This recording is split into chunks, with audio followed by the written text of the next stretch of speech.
你哋好啊，我係蘇瑞蓮啊，60年代出世嘅人，係一個到咗退休嘅年紀，但依然企喺行業最前線嘅翡翠人。同行老友都叫我蓮姨，而家我已經60幾歲啦，同各位呢個年紀嘅朋友一樣，本來可以退休享清福啦，但係我為咗呢個行業奉獻咗半輩子嘅人生，真係唔習慣乜都唔做。我做翡翠源頭批發已經30幾年啦，靠嘅就係誠信、魄力同堅持。由坪洲建立起自己嘅翡翠公司開始，一手一腳搞起手壓加工廠，同班老友記一齊喺緬甸、雲南四會揭陽開公司，就係要喺翡翠行業紮穩根基。成世嘅人生都深耕喺翡翠行業，一心一意做呢件事，當中嘅辛苦真係有口難言，但我從來冇動搖過，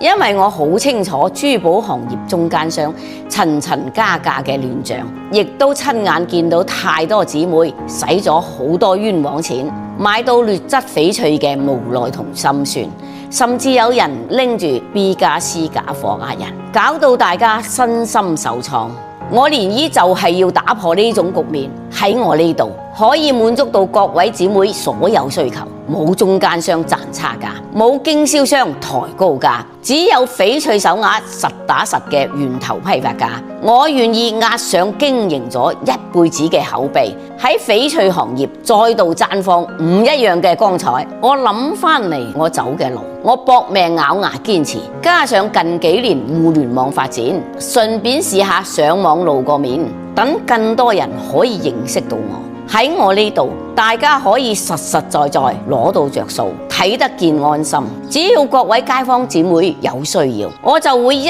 直堅守喺度，同大家完成每一件珠寶心願，為中國珠寶行業再出多一分力，等珠寶行業真正可以做到為人民服務。